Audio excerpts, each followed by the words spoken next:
ya. Jadi mukosa akan menjadi kering dan iritasi kalau kita berikan lebih dari dengan, ya.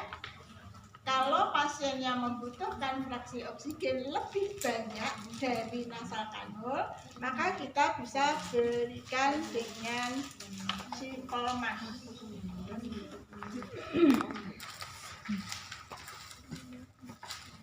Kita berikan dengan Simple Mas. Jadi ada masker ini juga. Kenapa dikatakan simple? Karena ada yang kompleks.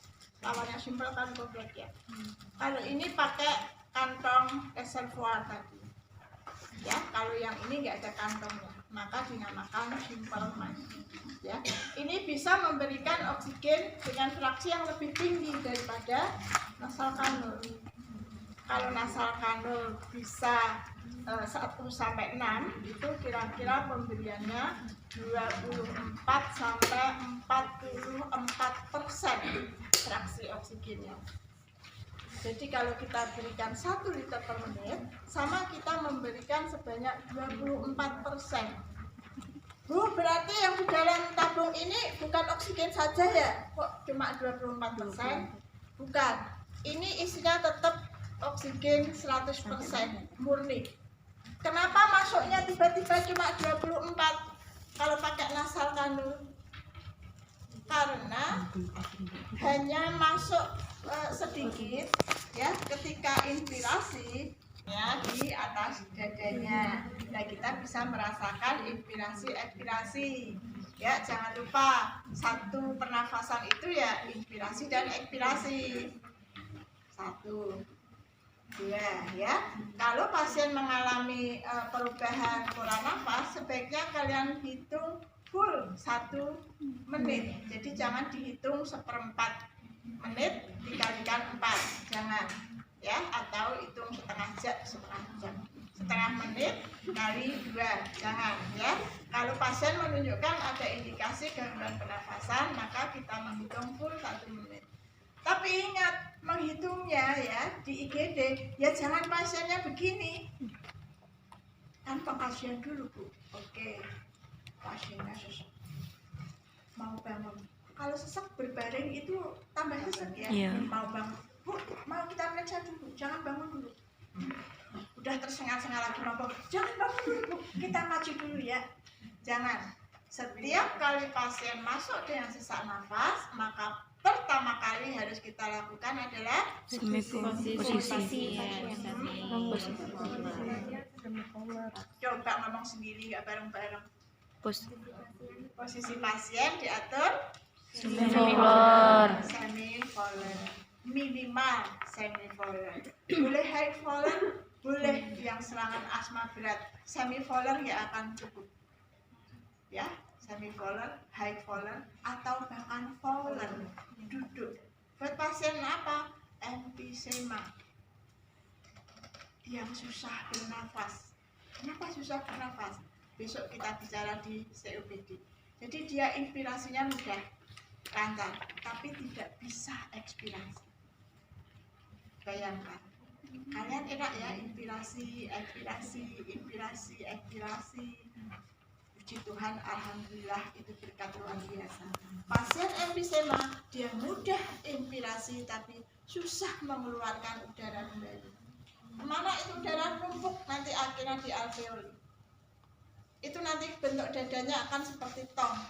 Ya, kita seharusnya udah kemarin di pengkajian ya, dari chest namanya. Nah, oleh karena itu pasiennya harus diatur posisi sesuai kebutuhannya. Kalau memang dia semifolder sudah cukup, tapi kalau di semifolder kan dia masih tetap ingin duduk mencakung begini, ya, duduk sambil dia melengkungkan tulang belakang ya, supaya dadanya ini menjadi lebih luas untuk pengembangan parunya. Makanya posisinya dia begini. Nah, pada pasien itu yang kalian lihat harus ini harus kalian lihat. Ini pasti kelihatan cukup. Kalau kalian taruh sirup di situ, itu bisa di sini nggak tumpah. Jadi ada retraksi supraklavikula. Jadi di atas klavikula ini ada cekungan. Itu namanya retraksi supraklavikula.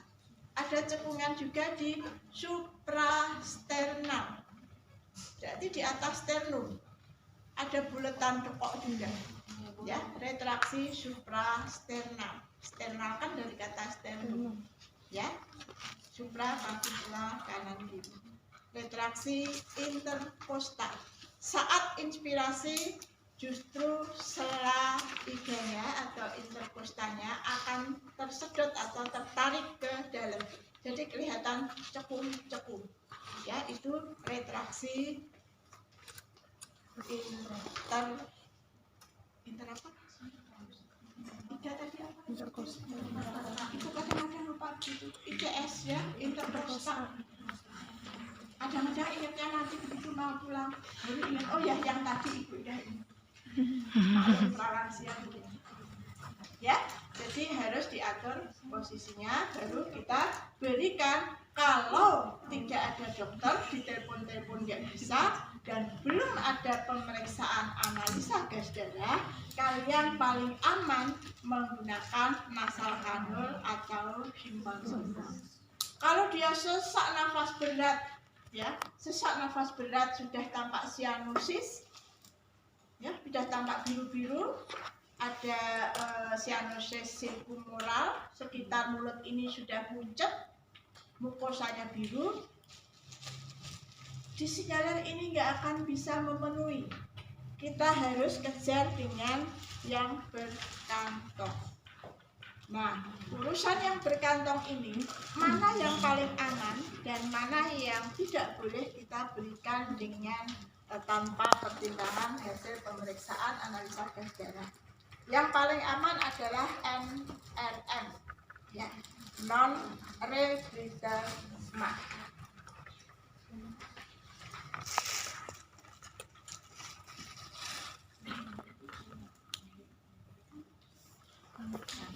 Nanti kalian masing-masing harus pegang, kenali ini dengan baik-baik, ya. Ibu nggak mau lagi, sudah bimbingan profesi lo ya, sudah sarjana keperawatan lo ya, di IGD pula, ya. Dokternya minta tolong ambilin rebreathing mask. Lari itu bocah, lama nggak keluar-keluar. Putri anaknya kok belum balik-balik? Iya ya. Begitu ibu susul di ruang alat, dia bingung pegang dua-duanya. Putri yang mana? Telat nanti ya. Jadi sekarang harus mengenali baik-baik. Mengenalinya nggak susah, sama sekali nggak susah. Kalau kalian tahu artinya rebreathing, re menarik kembali udara pernafasan yang sudah dikeluarkan, itu dia hidup kembali.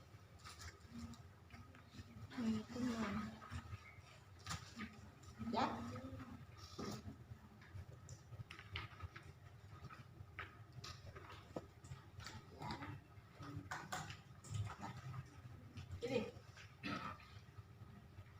Ini bolong, ini bolong, ini juga bolong, nggak ada katupnya, nggak ada valve, apa bacanya valve itu, katupnya ya, nggak ada.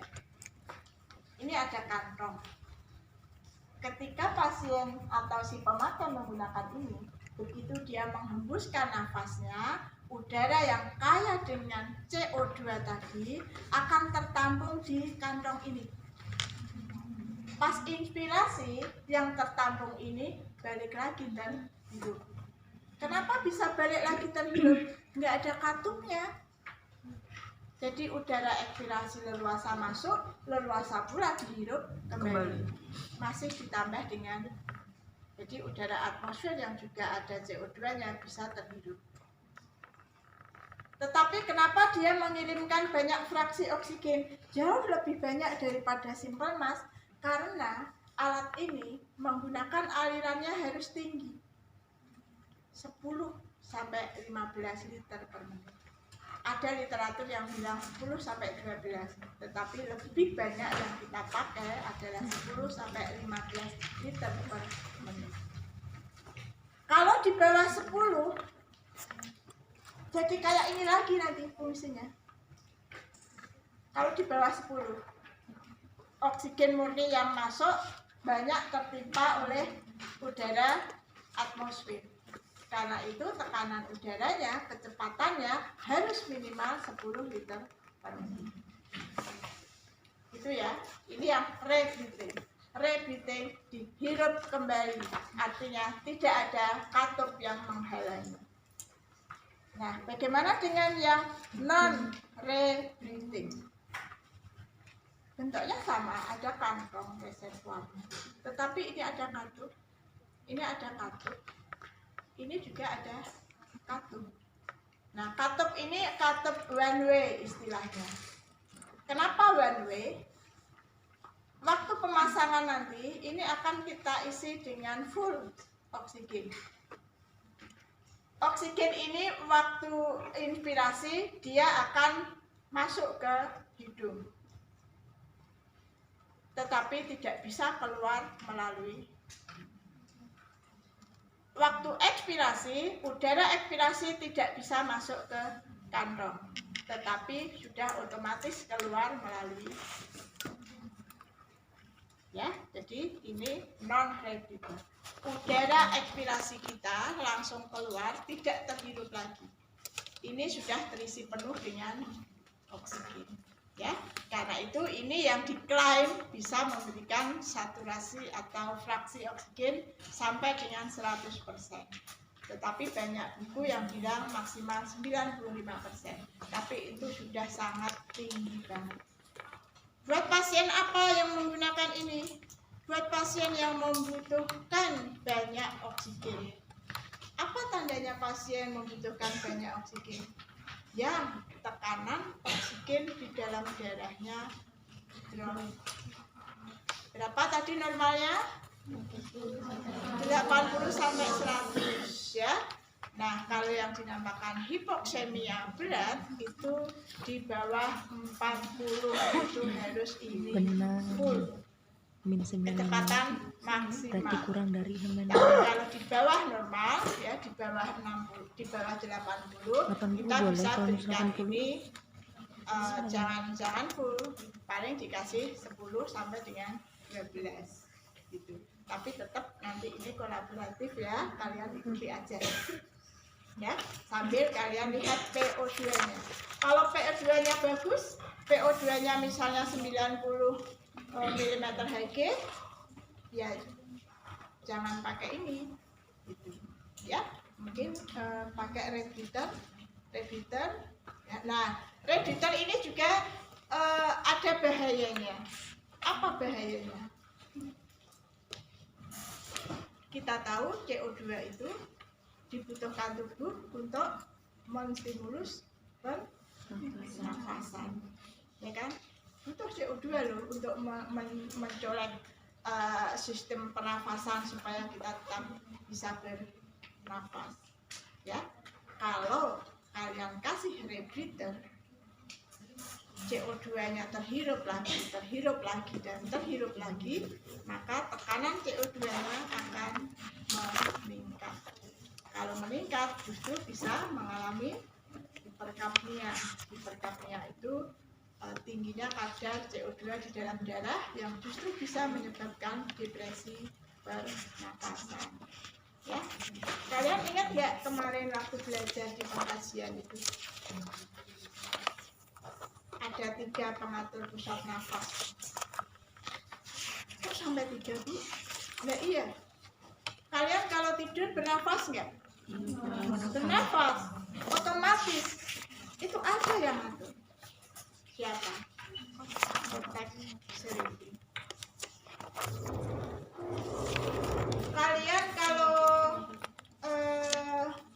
berenang, menyelam, tahan nafas ya? tahan. Bisa ditahan, bukannya tadi otomatis nafasnya. Bisa ternyata, itu pengaturnya sudah lain lagi. PONS, PONS. Kalian kalau lari-lari karena telat, ya, yang ngajarnya ya sakot kalau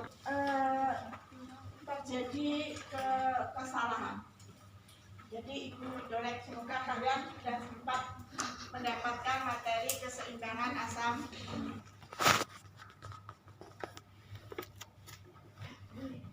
Itu melawan kompensasi, memperberat kerja pernafasan. Ya, jadi tidak semua pasien dengan penurunan CO2 harus diberikan Levitra. Nah Bu, kalau begitu kapan dong pakai ini? Kapan pakai ini? Pakai ya memang masalah utamanya di pernafasan, bukan karena mengkompensasi metabolisme, tapi benar-benar masalahnya ada di respirator, baru boleh pakai ini. Dia se-OPD, sak nafas, PCO2-nya meningkat atau emfisema, PCO2-nya meningkat. Kalau meningkat malah nggak boleh. Ya, yang PCO2-nya turun karena pernafasannya kusmo, baru dikasih. Karena itu pemberian ini harus berdasarkan hasil analisa gas darah.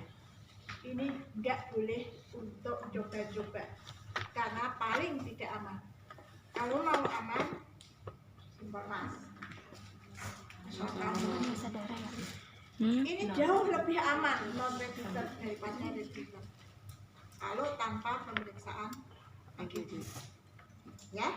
Tapi pakai ini tanpa AGD hanya jika pasiennya biru, cyanosis atau pucat, sudah kelihatan kekurangan oksigennya, boleh pakai ini, tapi jangan pakai ini. Ya,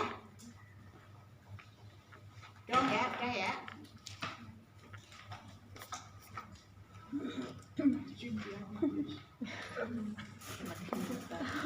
Enggak. Ada yang ditanyakan?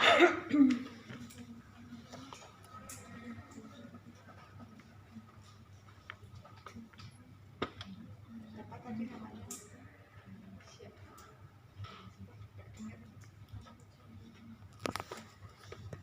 Oksigen dan pancaran oksigen yang konstan, stabil, ya. Ini buat pasien-pasien COPD, ya. Nanti di klinik kalian jarang. Jadi ini nanti browsing masing-masing ya untuk Venturimax.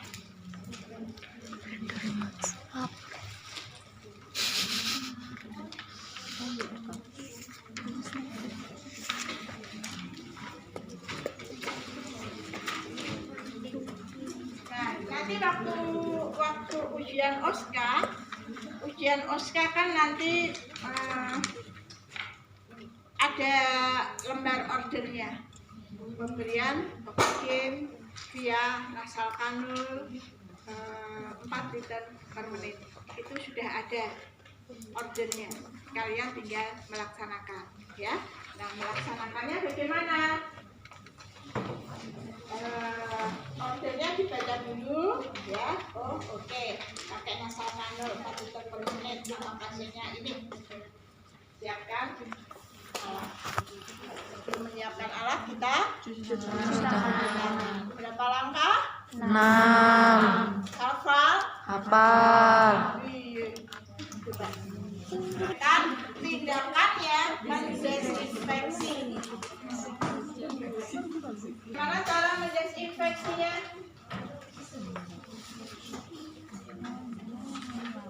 Lindungi tangan kita ya. Ini ya. Bagian yang tebal di sini ya, yang berlapis-lapis. Kita bersihkan secara Memutar. Zigzag. A, B, C. Yang mana? A, B, C, B, A, B, B, C. C. B.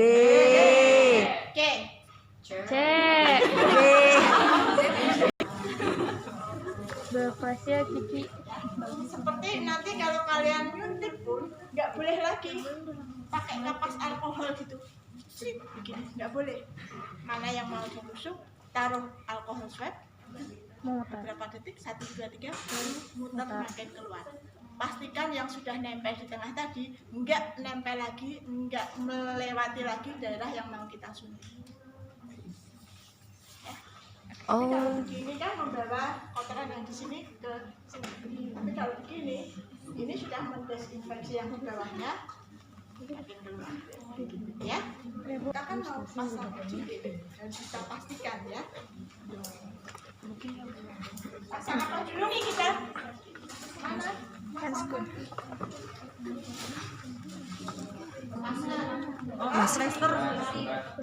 Nasal kanul ya?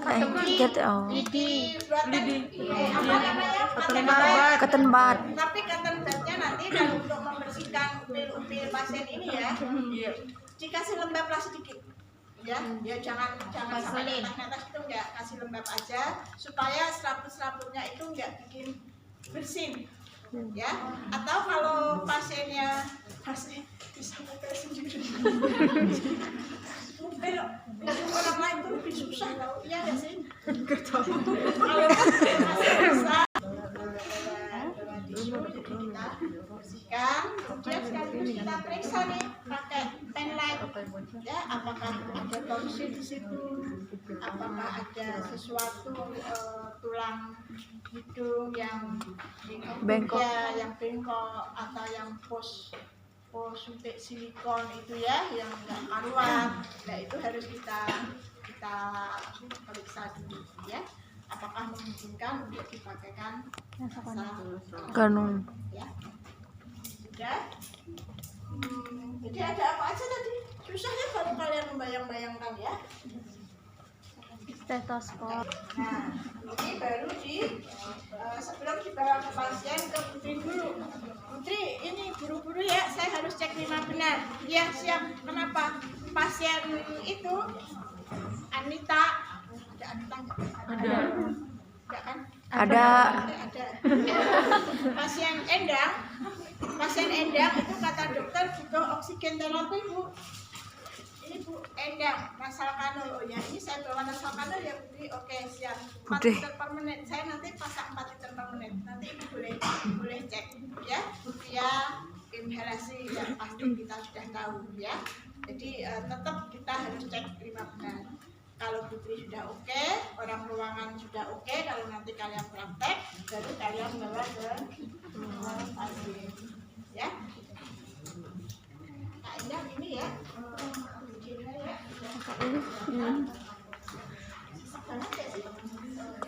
Itu ya kita atur posisinya.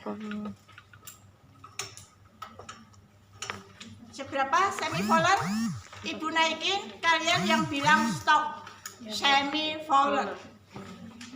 Bu merem. Stop. Belum. Lagi Bu. Belum. Udah nih. Stop. Stop udah Bu. Semivolar kan? 45 kan benar ya? Dari mana tahunya ini semivolar? 45 derajat ya? Kalau high volar gimana? Naik lagi. Betul, ini semivolar. Semivolar itu ada 2 macam. 30 derajat dan 45 Derajat. Ini hampir 40. Ya, sudah kemarin kakaknya skripsi ada yang meneliti efektif mana semivolar 30 derajat dengan 45 derajat untuk mengurangi sesak nafasnya. Ternyata hasilnya efektif mana? 40. Sama efektifnya. Artinya bukan sama efektifnya, tidak beda. Ya, jadi boleh 30, boleh 45, tergantung kenyamanan pasien. Ya.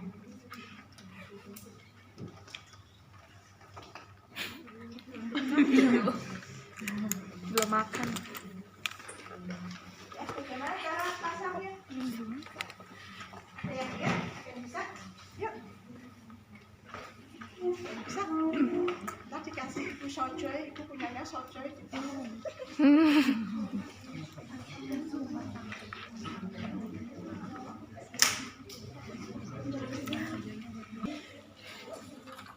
Berapa liter per menit tadi? 4. 4 liter per menit.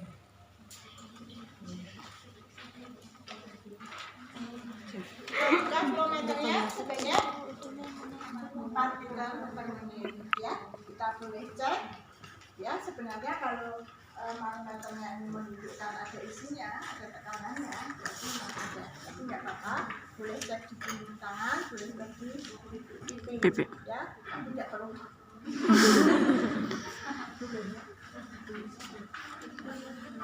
Ini ada yang bentuknya melengkung ya. Kalau melengkung pasang begini apa ke atas?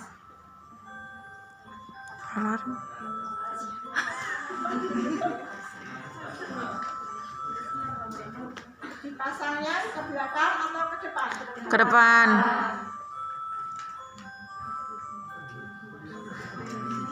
Balik ke kuping.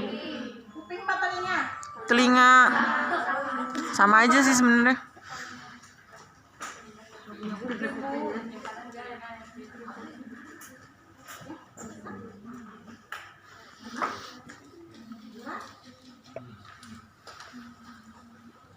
Kenapa nggak boleh ke belakang?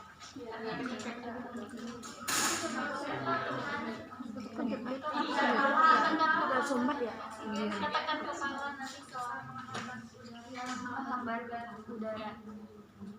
Ya kalau habis ngomong. Kenapa mas? Kenapa lebih baik ke depan? Nggak boleh ke belakang kepala. Yang kenceng ngomongnya, ibu duduk. Kalau orang ngomong duduk di kepala.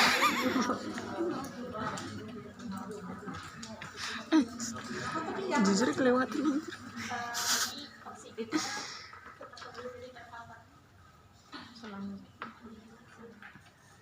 Ya, bisa jadi nanti ada oklusi, tegukan. Yang kedua, pasiennya nggak nyaman, ada sesuatu di Belakang. kepalanya, ya. Yang ketiga, mudah lepas, ya, ketika dia berganti posisi, ya, karena itu ke depan. Ke depan juga nggak nyaman, kok kecekik. Ya, kalau namanya orang sakit ya ada alat-alat ini ya pasti tidak nyaman. Tapi kalau lebih banyak manfaatnya, ya kita juga nyaman. Sabar ya, nanti kalau pernafasannya sudah bagus, oksigennya dalam darahnya sudah bagus, ini akan dilepas. Ya, nah kalau sudah terpasang oksigen begini, nanti kalau kalian praktek manajemen, bikin tulisan-tulisan berjualan, ya, walaupun aturan di rumah sakit memang tidak boleh merokok ya, tapi tetap sebenarnya berutak untuk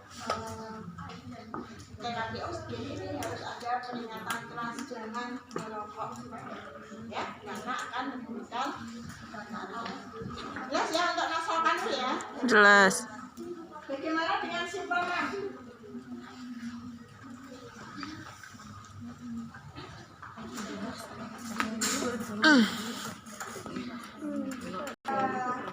Koneksi dulu, atur kecepatannya sesuai order ya, mau 8 liter per menit atau 7 ya, 6 belakang. Nah kalau yang ini ke depan atau ke belakang? Oh, itu ke belakang. Kenapa yang ini ke belakang? Biar nggak lepas. Ya, karena ini karet ya. Jadi memang harus ke belakang. Tapi ini kencang, jadi tidak akan berubah posisi. Tidak terlalu mengganggu karena ini tipis ya dan elastis ya.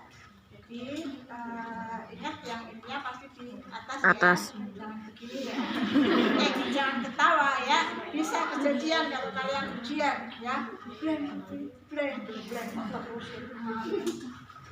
Ya.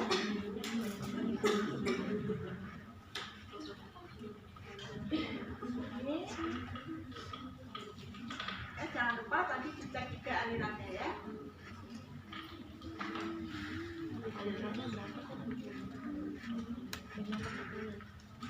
Ini untuk simpel Max.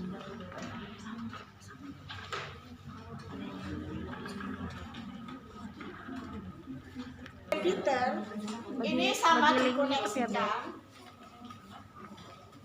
dibuka alirannya, biarkan udaranya masuk ke Kantong. kantong. Kalau mau cepat masuknya, ini boleh kalian tutup. Nanti masuknya menggelembungnya lebih cepat karena tidak ada yang lolos ke sini. Jadi kita tutup. Kan dari sini. Oksigennya dari sini masuk ke kantong. Jadi kalau ini kita tutup, dia akan banyak mengalir ke kantong sampai maksimal gelembungnya. Ya, baru dipasangkan ke Itu pasien. Pastikan ketepatannya. Ini ngecek. Ya, mau 10, 11, 12. Sama kayak Ada videonya lagi.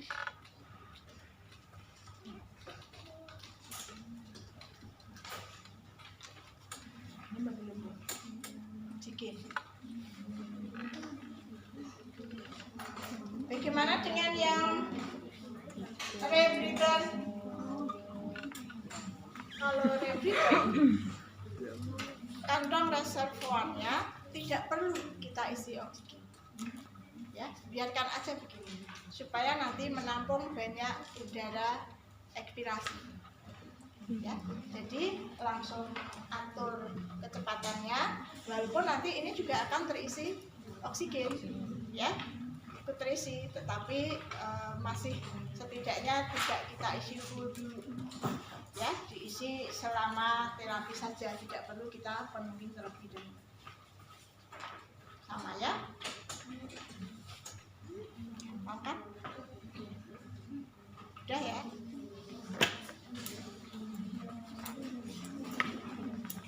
Ditanyakan, hipoksemia itu penurunan oksigen di dalam darah. Kalau dibiarkan maka akan terjadi hipoksia pada jaringan dengan ditunjukkan tadi P atau cyanosis pada membran.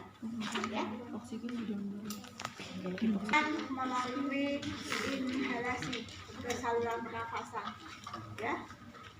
Obat-obatnya apa aja? Obatnya eliminasi benar ya? ada mukolytik. Mukolytik itu berarti obat untuk melepaskan dahak yang nempel. Itu kita pakai golongan obat mukolytik.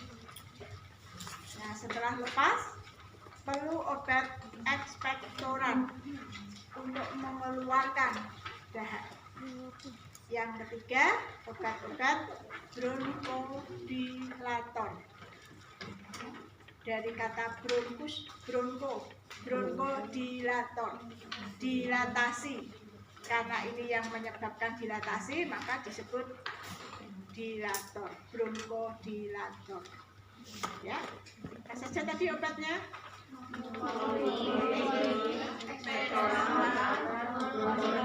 Ya, mukolytik, ekspektoran, bronkodilator.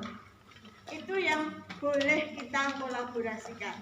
Jadi kita tidak boleh mengkolaborasikan kolaborasi dengan medis untuk pemberian inhalasi Ventolin. Tidak boleh. Perawat tidak boleh menyebutkan nama obat, brand obat tidak boleh, tetapi hanya golongannya saja. Ya, makanya yang bisa kita kolaborasikan adalah kolaborasi medikasi, inhalasi, bronkodilator atau pemberian bronkodilator. Kapan dikasih mukolytik? Iya, pasiennya sesek, batuk, pengen mengeluarkan dahaknya, tapi nggak keluar, lengket banget itu dahak. Kasih mukolytik. Dok, kasih apa ya dok mukolytiknya? Emang butuh tuh pasiennya? Iya, dia ini ngeluh dahaknya lengket banget. Ekspektoran, pasien dengan batuk produktif, tapi juga keluarnya cuma sedikit, tapi masih kurang aja di sini. Kasih ekspektoran. Yang Pasien apa tuh? Benge. Pernafasan apa itu? Waktu ekspirasi. Hah? Ibu sampai sesek beneran? Suara nafas apa itu? Nadanya tinggi, melengking. Kadang-kadang tanpa stetoskop sudah terdengar. Wheezing. Ya, wheezing itu apa? Ketika udara melewati celah sempit pada saluran pernafasan. Jadi kayak suling gitu kan. Mengi kata orang Jawa. Ya, tahu ya, pasien asma. Kasih bronkodilator. Kenapa? Bronkusnya menyempit, mengecil. Sudahlah bronkusnya menyempit, produksi mukusnya banyak, lengket pula. Gimana? Ada wheezing, ada Rankles jarak kalau asma. Apa bedanya ronki dengan Rankles? Rankles atau Rails? Nah ini kemarin Judulnya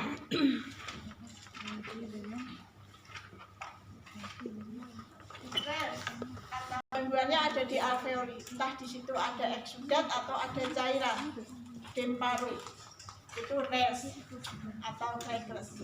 Tapi kalau sudah gangguannya ada di saluran dari bronchiolus sampai ke bronkus itu ronki. Ya, suaranya hampir sama. Nanti kalian belajarnya di YouTube ada suara-suara tambahan pernafasan. Ya, mana yang Rails, mana yang ronki. Kalau wheezing ini sambil merem pun bisa, ya, karena khas banget. Kalau yang di sini berisik banget, suara ngorok, apa itu?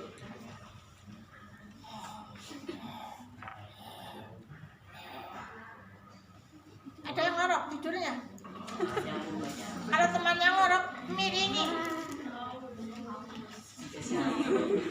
Karena suara ngoroknya itu karena pangkal lidahnya jatuh ke belakang.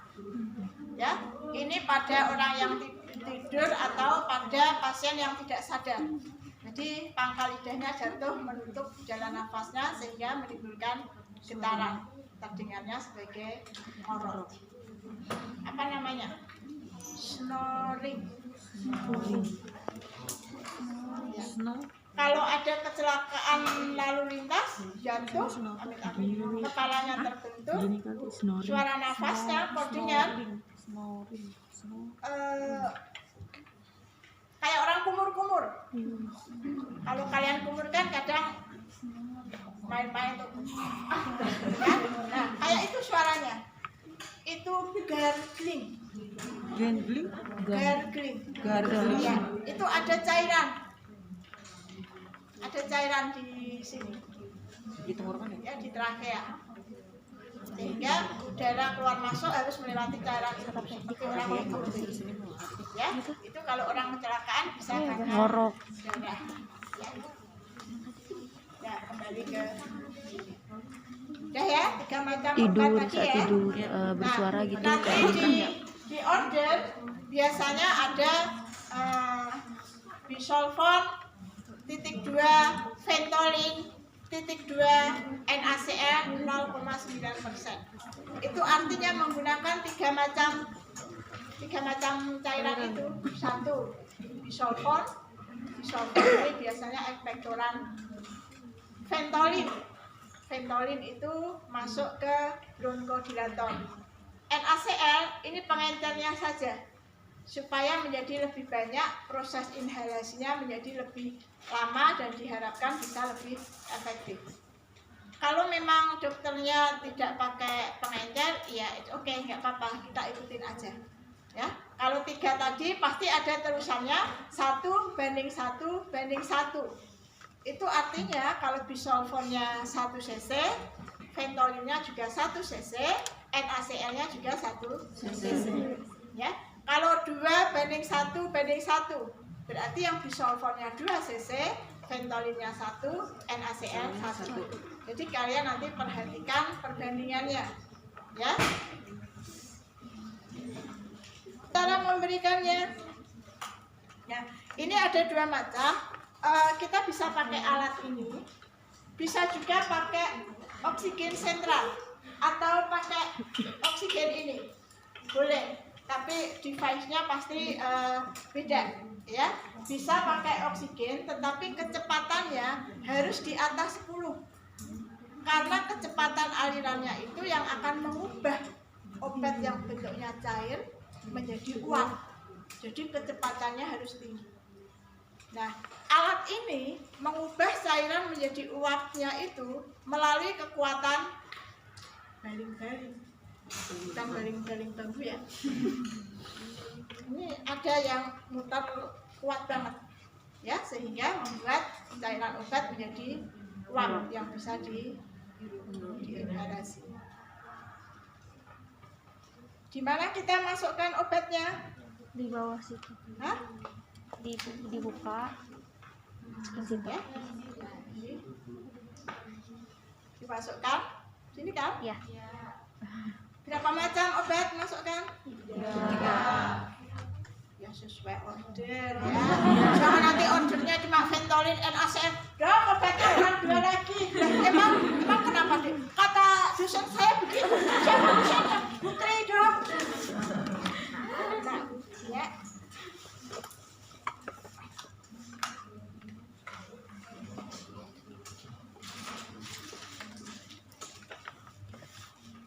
Bisa ambil. Ini apa coba? Ventolin. Ya, jadi Ventolin bentuknya seperti ini. Jadi dari plastik tinggal potek aja, kok potek bukan diulir ya sampai lepas. Coba diambil pakai split. Ini Ventolin.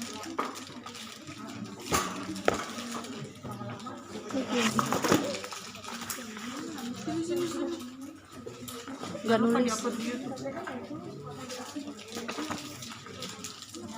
Ya, ini satu kemasan isinya 5.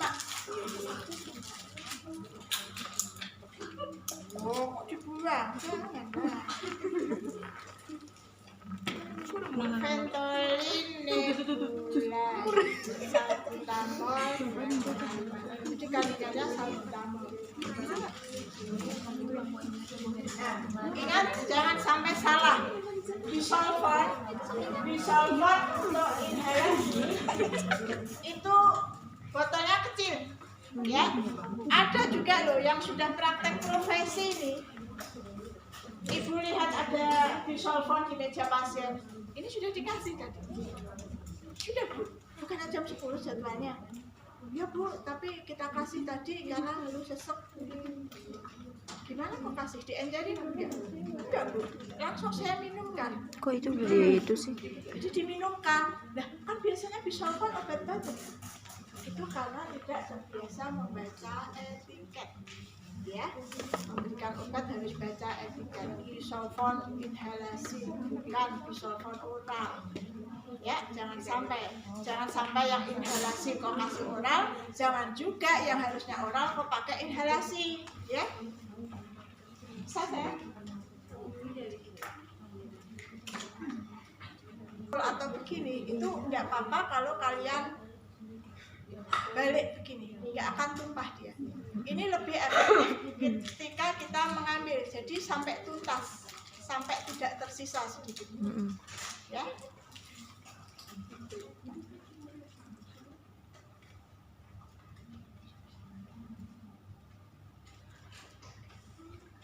Ini gue harus pakai kacamata gue.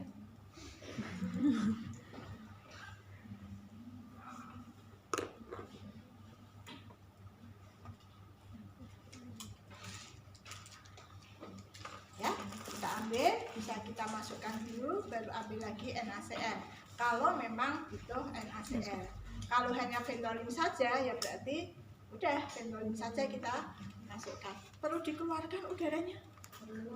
Perlu. Orang mau dimasukin ke situ. Perlu nggak? Perlu dikeluarkan nggak? Orang mau dimasukin ke situ. Karena kan ini tidak injeksi ke jaringan ya, jadi boleh tidak dikeluarkan. Tapi kalau nanti spuitnya misalnya spuit 5 cc mau sekaligus ngambil NaCl, ya supaya mempunyai ruang ya boleh dikeluarkan dulu ya. Tapi kalau dengan NaCl seyogianya ambil NaCl dulu kalau memang mau dicampur di spuit. Supaya apa? Kalau ngambil ini dulu baru ngambil NaCl-nya, kemungkinan obat ini akan masuk ke kemasan NaCl ya. Jadi harus NaCl dulu baru ambil fenolinnya. Ada ya? Kalau mau aman satu-satu ini masuk NaCl masuk ya.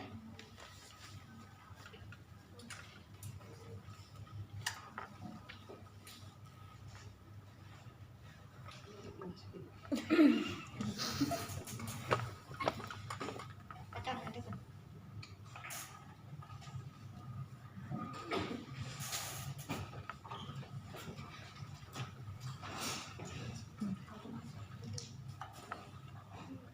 Itu namanya. Apa ini campur-campur?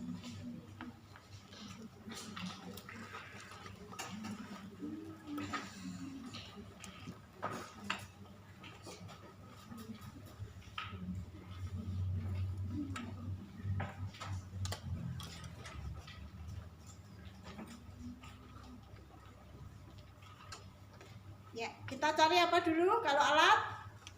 Tombol powernya. Iya, tombol power.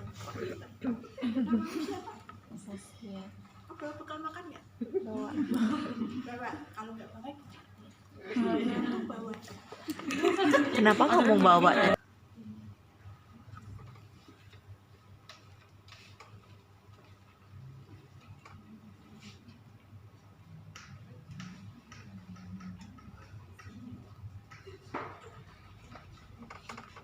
Ini ya, ini portnya sama yang di alat sama yang ini. Nah, sepertinya di lab itu ada 2 macam alat. Yang satu omron, yang satu apa gitu. Nah, yang apa itu agak susah. Jadi waktu ujian profesi banyak yang nggak lulus. Nah, nanti sebelum ujian ibu akan cek lagi ya. Ibu usahakan untuk ujian kita pakai yang omron aja. Terus nyalakan. Ya, kalau udah keluar asap baru cepat-cepat kita masak. Dihirup ya, nafas dalam. Boleh ditinggal? Boleh. Boleh ditinggal? Boleh. Boleh nggak? Boleh. Boleh. Mau tinggal kemana? Terserah Jadi di budi AC waktu itu ada kesannya bukan karena inhalasinya, tetapi karena waktu dia unrespon, waktu flat, waktu nadinya 0, tidak ada. Sehingga pertolongan pertama tidak bisa dilakukan ataupun terlambat dilakukan. Ya. Jadi kalau menurut Putri, inhalasi pun ini harus ditunggu sampai habis. Kenapa? Karena kemungkinan di tengah-tengah proses inhalasi, refleks untuk batuknya timbul. Ini kita harus bantu untuk lepas dulu batuk dulu. Tampung dahaknya pakai potsputum. Ya, kita temenin sampai habis. Itu idealnya, SOP-nya. Jadi jangan dipasang. Ah, udah ya, nunggu habis ya, saya tinggal dulu. Kalau ada apa-apa pencet bel.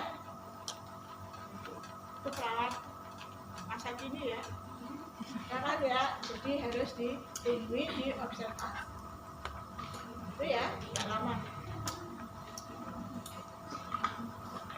Nah, kalau sudah habis, sudah kita matikan, kita cek pernafasannya, kita cek sebelumnya pasien ini harus diajarkan untuk batuk efektif. Ya, bisa batuk efektif? Bisa. Bisa.